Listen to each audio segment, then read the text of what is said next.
What is going on, everybody? Welcome back to the #1 live tuning show on a Thursday night, 8 Eastern, that is shot from my own office in the known universe. What's going on, everybody? Oh, I'm in front of the chat bar. Let me move myself down here. Doop-a-doop-doop. Can't see, can't see. There we go. What's up, everybody? Been a busy week. Gonna be a busy weekend. We are trying to button up, obviously, the Smoke Monster Nova. As you can see it in the background. Been working on the fuel upgrades. We're finishing up the roll cage this weekend. Don't have that much to do, so it's gonna go pretty quick. Pretty quick. So then after that, there's just a lot of small things to do. Still waiting on the third member for the Quick Performance 9-inch to come in so we can measure for a drive shaft, get the new drive shaft in it. Then we'll have the axle done. You know, got the axles, got the housing, as you guys know, suspensions knocked out. We're so close. We're so close, which is good because time is running very, very short. But what's going on, everybody? A lot of familiar faces. I see some new faces in here also. Welcome to the new people that are in the chat. Thanks for stopping by, ABT. Right. Yeah, I know, Andy. Come on, third member. I'm literally to the point where I'm about to just buy another third member because I'm tired of waiting on this one. I don't know what's taking so long to get the third member here. You know, it's the only thing that's not custom. The axles are custom. The axle housing's custom. The third member is just a third member. Just needs to be assembled. Like, let's go. Let's go. We got to get that third member in. Done any E38 L9Hs? No. E38's and E38's and E38, though. So, it's all the same. It's all the same. Bad Goat, glad to hear that. Welcome to another goat to the channel. It's the goat rope and the bad goat. I'm guessing his means a GTO, but I'm glad you're getting some help out there, Bad Goat. What up, Tyler? What up, Red Storm?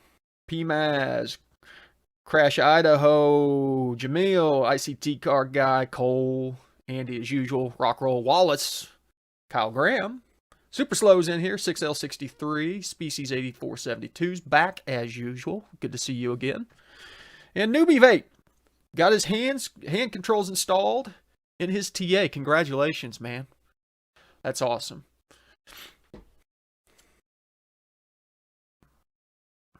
Hey, there's Les. What's going on, brother? So, yep, that's been about it. Literally, I haven't updated. I have installed a surge tank, hyperfuel surge tank with two 340 pumps in it. So because we still have the stock style tank underneath the rear trunk in the Nova, it does have a 450 pump in it. But I was a little bit worried about slosh and launching this thing, the baffling not being good enough to keep that pump fed. So I went ahead and ran that up to a surge tank with two 360s in it, and then each 360 feeds its own fuel rail. And we're also doing Snake Eater Performance 1500cc injectors on there. And then we're also doing flex fuel. So I got the flex fuel sensor plumbed in line, and I'll do an overview video and all that stuff. Super Slow's filling out job application. Well, good luck, brother. Have you ever messed with the dual overhead cam 4.4 supercharged STSV? That's just the same North Star that's in the XL-RV. Same ordeal, E67 ECU, I believe. PMAZ, do I enable fuel trims after an SD tune? Yep, well, whenever you get both the SD and the MAF, if you're doing both and put it back into dynamic, then you can put fuel trims back on. And specifically on a virtual volumetric efficiency setup, you might have a hard time getting those lower idle areas and below 2000 areas dialed in perfectly, and so just let closed loop do its thing. Question on my car, it started skipping on cylinder 2 at low load, 60 to 70 miles an hour, but I put E85 in it and it went away. Put 87 back in, now it's skipping again. That's interesting. So you're getting misfires on cylinder 2, cruising 60 to 70 miles an hour, but you're not getting misfires whenever you put E85 in. Very interesting. I have to think about that, Chevy for life. 6L63, thanks for the HP Tuner code. Ordered my MPVI2 today with a t-shirt. Thank you for using it. They actually let me know whenever you guys use that, and I appreciate it. Because that means I'm apparently doing my job as a sponsored person with HP Tuners.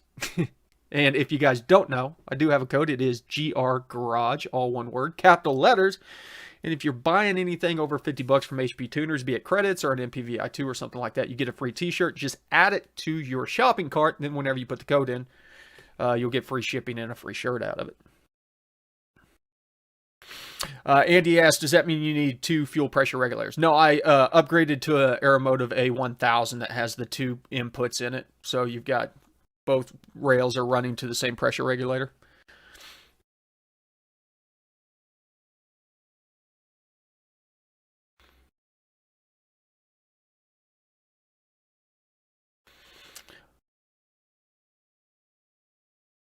Transient Kit, Richard Holdner is supposed to have a live stream with BTR tonight. Could ask in the chat who was asking about Transient Kit. I didn't even see it. If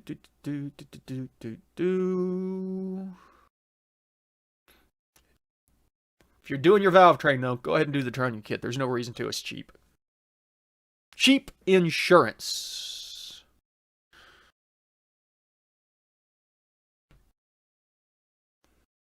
Four by four trans tuning for the 17 Silverado. You know, most of that's still going to be the same, whether or not it's 4x4 or a 4x2. And once again, that's all just going to be down to your preference of how you want it to feel. TJ, gap and rings on the 6-liter.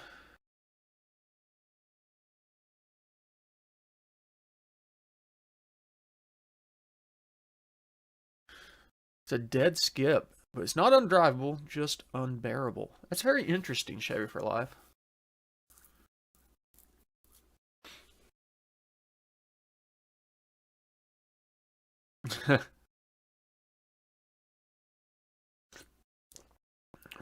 I want to say that the Michigan Motorsports Trunnion kit is what I used, rock roll. If I remember right, whenever I did the L83.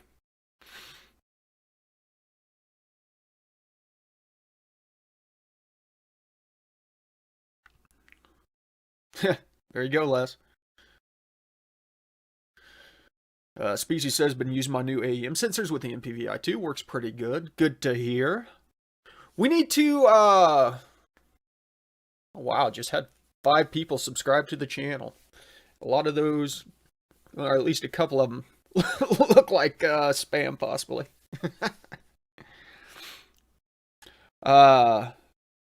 Really need to go back into and look into the CAN bus integration on the MPVI2. I don't know that anybody's really doing that outside of just like the AEM inline one, which doesn't count. I'm talking about the ProLink features, because that actually has a CAN bus channel on it. And I was working with them a little bit way back in the day on the Super Auto about getting the parameters from the Mega Squirt or the Micro Squirt into the scanner, so I could scan data from both the Micro Squirt and the factory ECM at the same time. And yeah, we broke the axle and I just haven't done anything with it.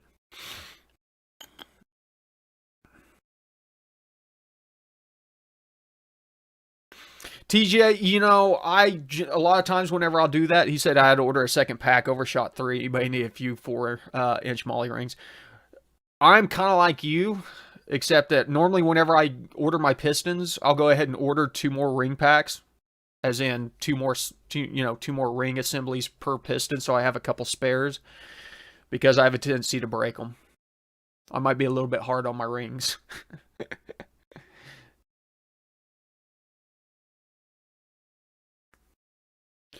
Tyler says my ID1050X injectors are coming tomorrow. I have the early E38 where I can do some scaling for the flow rate. Can I explain how this is done? Yeah. Hold on a second. I kind of touched on this. I think in my latest video. Wasn't my latest video talking about injector scaling? Let's see here. Let me double check.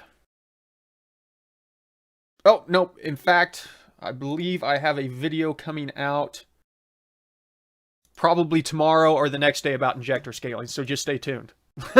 So instead of getting into it on here, Tyler, literally, I'll get it posted out tomorrow or Saturday, and I go into real quick, down and dirty, how injector scaling is done. And I've done some videos in the past, so go back and look at maybe the 3rd and 4th gen playlist. There should be a video on injector scaling in there.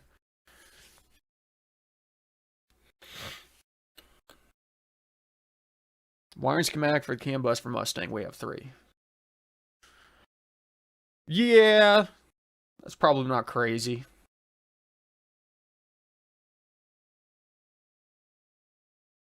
Rock roll ring gap, 26 thou on top, 28 thou second. Sound good for boost. What do y'all run? I use whatever the bore calculation is. Rock roll. Can't remember it off the top of my head. There's a static number that you can multiply by bore calculation to basically get what your ring gap should be. And there's different numbers based on boost levels. Like if you're in a max power, max efficiency build, you want to go this much gap, or use this number. If you're running up to like 15 psi, you go this much, and then so forth. Check with some of the ring manufacturers. Have a Holley Terminator X Stealth 4150 installed on a 383. Small block on startup. Super Rich can't get a handle on it. Wallace, are you verifying that it's going into closed loop or learn mode? Make sure that your startup enrichment table is not keeping it out of learn mode during startup. You can always go back and do startup enrichment. But a lot of times on the Holley stuff, early on, you know, like the first minute or two, whenever you bring that thing in, it'll be not in closed loop mode, and it makes it kind of a pain to get that dialed in using the learn table. Les says, speaking of MPVI3, I tried to set up the remote data logging, and I said I need to update. Several things that says I'm up to date. It's not available yet. No, it's available, Les. Just make sure that the firmware on the MPVI2 is actually updated. In fact, I've got a video that goes exactly through those steps. If you look for, let me see what it's called. Hopefully this doesn't play any noise. It might. Videos. Let's go into the, I think it's under, if we go into playlist underneath the quick tuning tips. Tell you what, let me just drag this over here and we'll go to here, get me out of the way, and let's see if we can find this video. Blah blah blah. I've got too many playlists apparently. Let's view the full playlist for quick tuning tips. Doesn't look like, maybe it is underneath there. Oh, there it is. Yep, it's under quick tuning tips. MPVI2 standalone data logging setup.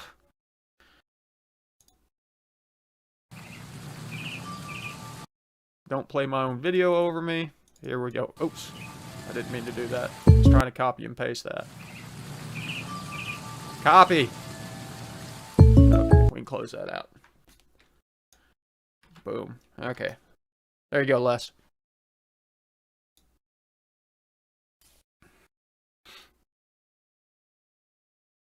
Thanks, Mr. Black. 2011 Cadillac Escalade. When I try to tune speed density and force it over, it won't even drive. Ported heads, BTR. Cam, any advice?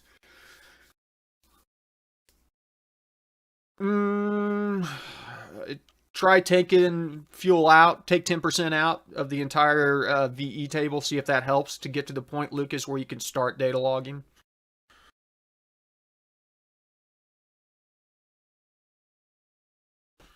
Jamil, no. Injector scaling is taking known data and scaling it to the limits of the ECU. Trying to get injector characteristic on OEM injectors with no data. Basically, just try to find injectors that are like in kind out of an OEM tune. If possible, pull that data out and then use your airflow calculations to make up the difference. What up, Brandon? There you go. Over 15 pounds, forged pistons, bore times 0.007. Thank you, TJ. When I delete my cats, thus disabling or removing the O2s, you're just removing the rear. The front O2s are going to be the ones that your fuel trims are based on. So you're perfectly fine with that. Don't listen to the Liquid 10 experience. Do not get ad block on your browser. That's how I make my money.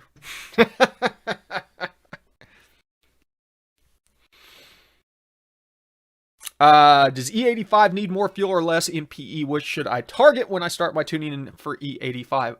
Honestly, very interestingly enough, Engine Masters over on Motor Trend did a video on this really recently where they tested a bunch of different fuels.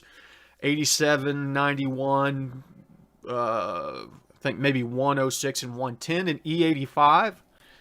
Power enrichment was the same. They all liked basically 12.7 or so to 1 AFR. The equivalent on E85 would be 0.85 to 0.87 EQ. So 0.85 is kind of what we target regardless. 0.87 on a naturally aspirated, perfectly fine. You could probably even go out 8.8, 8.9.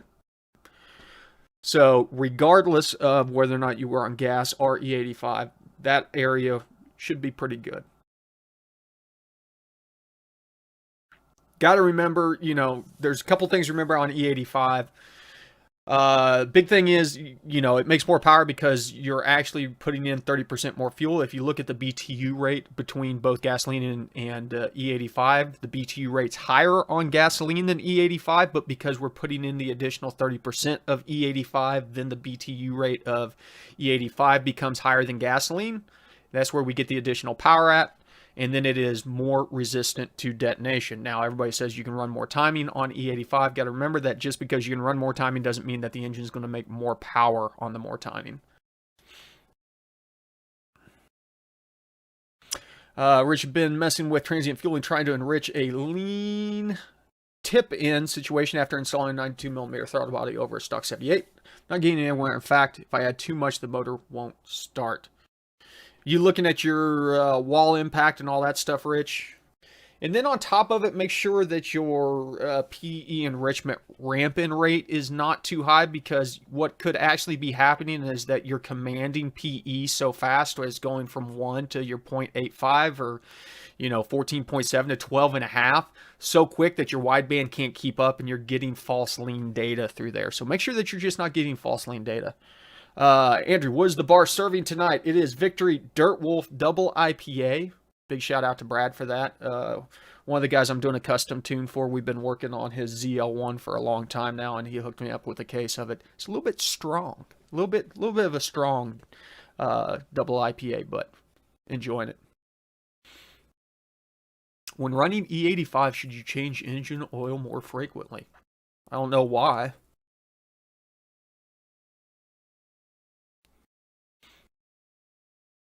Hook you up with a premium membership, or you must be talking about the Patreon, Les. Go check out goatropegarage.com. Speaking of which, while I've got everybody in here, do not forget, this is literally going to be the last day or so. I think tomorrow I'm going to be closing out the limited edition Rocky Mountain Race Week shirts.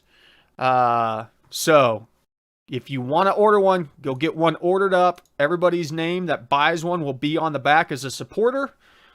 Once I close these sales, they will no longer be available.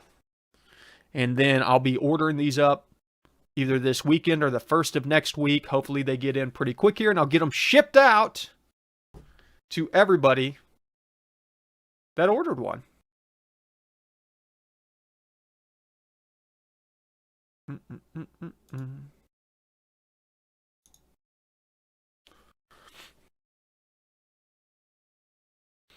When do I need to reset my fuel trims? Let's say I made a pull, took some data, went to my editor, pasted the data, wanted to make another pull, do I need to reset, and so on. Well, whenever you're tuning with a wideband, you don't have your,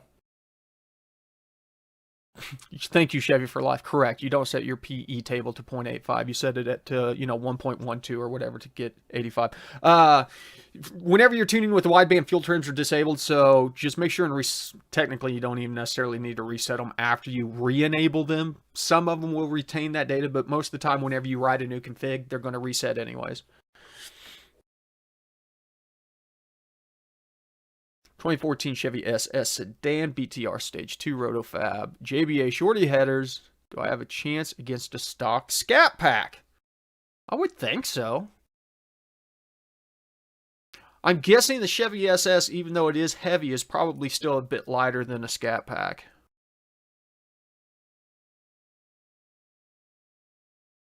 You want to try and post some videos while you're on the road? Yes. Yes, I will be doing my best. If not, there will be a lot of videos after I get back. We will be recording a lot. And then, of course, look for us on some of the other channels, mainly 1320. Hopefully we get some time on 1320's channel whenever we decimate all the other big blocks out there.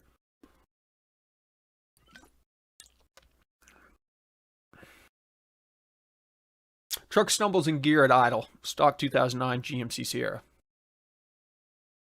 Only thing changes was an entire rewrite to disable VATs. If it is bone stock, Steven, and it's a swap motor, and the only thing that was changed was the VATS code on it, you gotta probably be dealing with a mechanical issue or possibly a wiring issue. Shouldn't be a tune issue. Anyone ever see predicted immediate axle torque source as unknown? Yeah, that's pretty common. Don't worry about that. So it should not be limiting whenever it's an unknown. So my guess is that there's another torque source besides the standard ones that has not been defined, because those parameters are not SAE parameters, so there's not guidelines that the industry uses to say exactly what the outputs of those should be, and HP Tuners has just not defined whatever the unknown one is.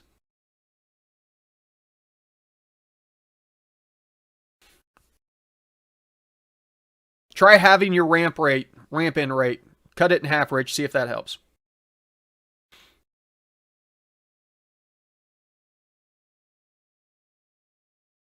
What up, Ted? That's the source on the herky jerky at 1500. On throttle or off throttle?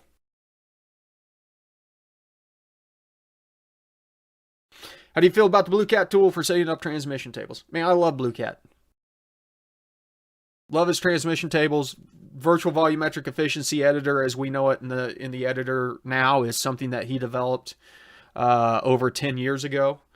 I remember because I was on the front lines whenever VVE came out, and he provided us a way for tuning that, and they ended up incorporating it into the editor, and the transmission tool still works.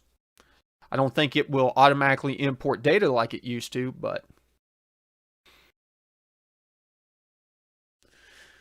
so you're getting it while adding throttle. You're getting an unknown source in a herky-jerky area. That's very interesting. Is it normally pedal until then? Are you seeing pedal as the primary source, or axle? Which one?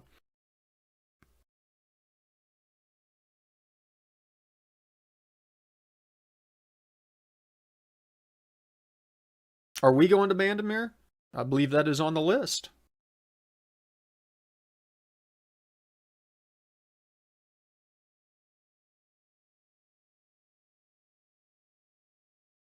Can you explain how meth injection affects a tune?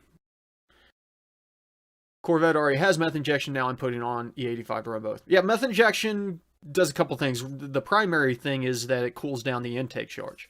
The secondary thing is that you're adding a secondary fuel source. So you've got to realize that that stuff burns. Not only is it cooling things down, but it is a fuel.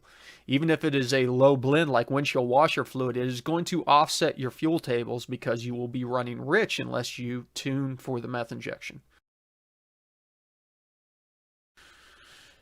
Yeah, I know, Andrew.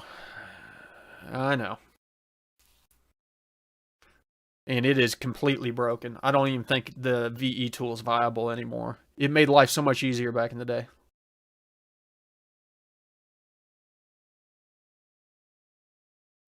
And TJ brings up a good point. Blue Cat's cool, but you will end up going back. Changing a lot. I learned the hard way. You don't need to change as much as you think in a tune. especially on the transmission. There's not really that much on the transmission side to change. You can adjust a couple pressures, maybe a couple shift points, and that's about it. Anything outside of that, a lot of guys like to go in and jack with the torque management on the transmissions. Unless your transmission's built, don't bother. You're just asking to destroy your transmission. It really makes a big difference on the transmission side of things. Torque management on the engine side of things is kind of a waste of time. But you still need to pull power whenever you are shifting.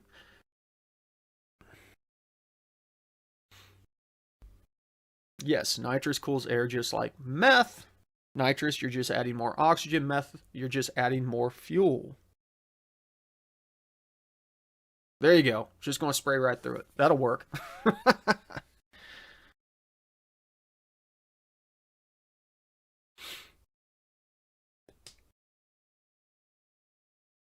DZ, if you guys are close, come down. I think it's $15 for a day spectator pass at any of the Rocky Mountain Race Week courses, is what they've told me. So, I've got family that's going to come up and watch us race on the Kansas drag strip in Great Bend. So do I get rid of the cats after the long tubes? Up to you, man. You can leave it.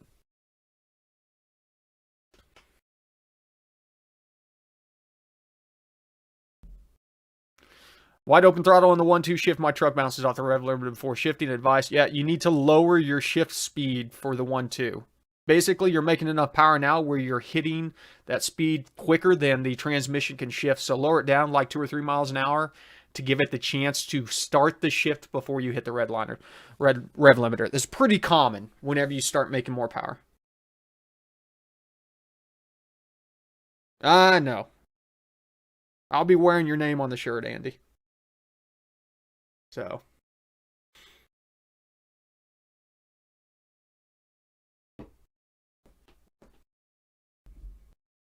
I am so exhausted.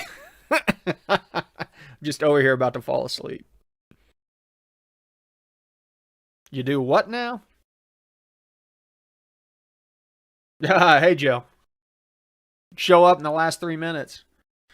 Whenever you're bouncing off the rev limiter on shift, specifically the 1-2 is the worst. The 2-3 can do it. You need to go in and look at the speed in which it shifts and lower it down a couple miles an hour to give it a chance to actually shift.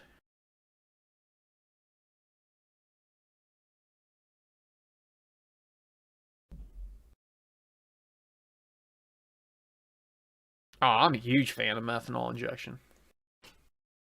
It's my favorite. You could also do that. Just move your rev limiter up a couple hundred RPMs.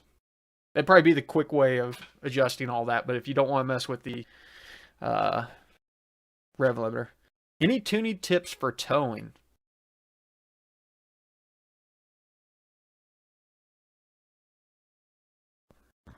I don't know. That's an interesting question.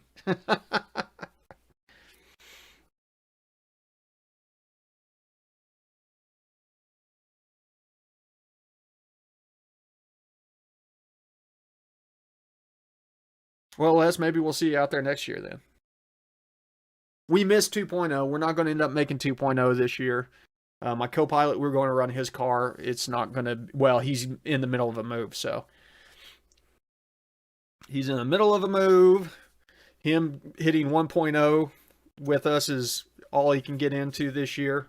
And honestly, we missed the registration for 2.0. We weren't even paying attention. So we got to pay closer attention next year so we don't miss registration for 1.0 again, even though we got in for 1.0 and we can get in early next year. I would hate to miss our opportunity to do 1.0 next year. I don't know what we're going to do it with yet.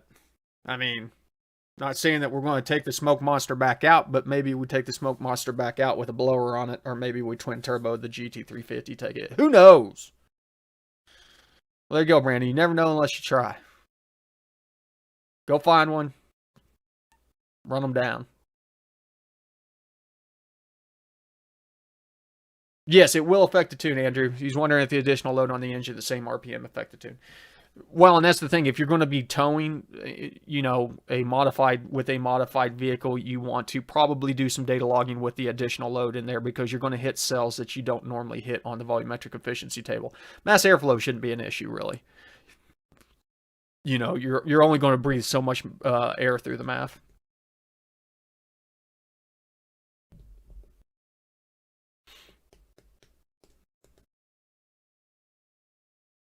Yeah, I was in the Air Force, Les. Did, I don't know, 9, 10 years. Yes, there will be a video in the next day or two coming out on injector scaling. Literally, it's already uploaded. Patrons have early access to it. Swap to a higher stall converter on a 6L80E. Is it necessary to make an adjustment on the stall torque management? I don't think so, to be honest with you, Blue Z82. Well, thank you, Les. What'd you do in the Air Force?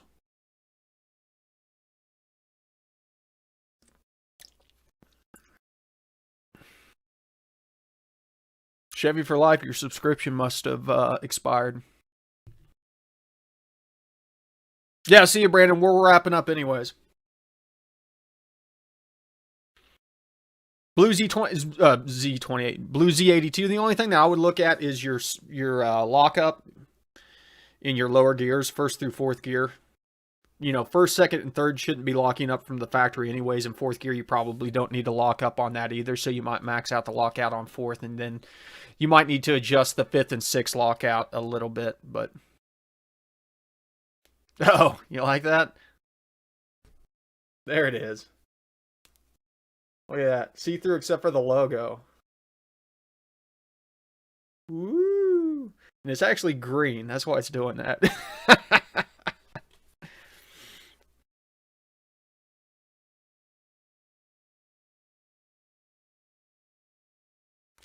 Gen 4 E38 tuning idle, been adding to airflow final min to keep it running. Other than smell, any way to tell if you've gone too far?